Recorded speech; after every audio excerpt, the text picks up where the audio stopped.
Assalamualaikum, halo semuanya. Yuk perkenalan sama aku. Kenalin, nama aku Fahma Nisrina Kasum.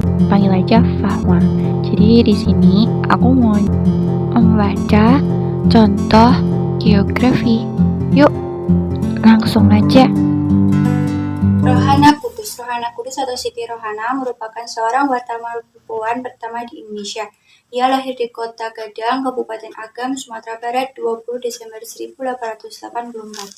Ayahnya Muhammad Rasjad Maharaja Sultan, seorang hufud jaksa, kepala jaksa di pemerintahan Hindia Belanda, dan ibunya bernama Kiam. Rohana Kudus merupakan kakak tiri dari Sultan Jahir, Perdana Menteri Indonesia yang pertama, dan juga Maklo dari penyair yang mencari ayah. Dia juga sepupu dari Haji Agus Salim.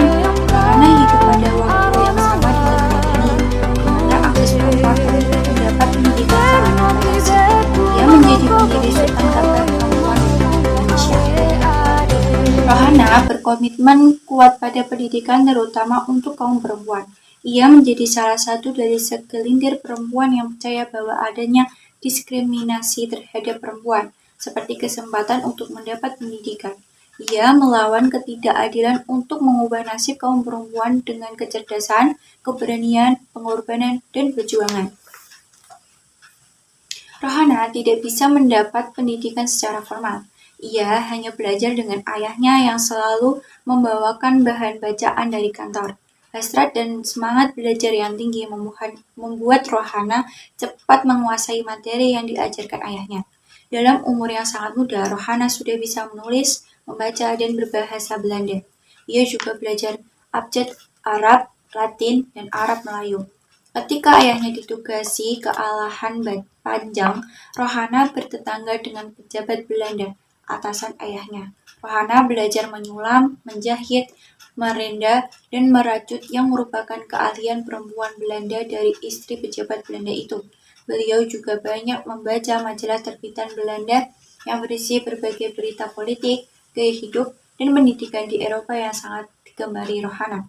Setelah kembali ke kampung, ia menikah dengan Abdul Kudus, seorang notaris pada usia 24 tahun.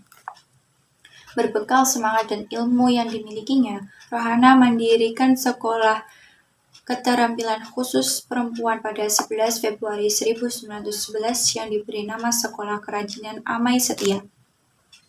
Di sekolah tersebut diajarkan berbagai keterampilan untuk perempuan seperti mengelola keuangan, tulis baca, akhlak pendidikan agama, dan bahasa Belanda. Tutur kata Rohana setara dengan seorang berpendidikan tinggi yang mempunyai wawasan yang luas. Karena keinginan memajukan pendidikan kaum perempuan di kampungnya sangat tinggi, maka muncullah surat kabar Sunting Malju pada 10 Juli 1912. Sunting Malju merupakan surat kabar perempuan pertama di Indonesia. Pemimpin redaksi, redaktur, dan penulis di surat kabar ini adalah perempuan. Kesuksesan Rohana di Sekolah Kerajinan Amai Setia tak berlanjut lama. Pada 22 Oktober 1916, seorang murid yang telah ia didik sampai pintar menjatuhkannya dari posisi direktris dan penningmeister dengan tuduhan penyelewengan penggunaan keuangan. Tuduhan tersebut tidak terbukti di persidangan. Posisi di Sekolah Amai Setia kembali diserahkan padanya, namun jabatan tersebut ia tolak.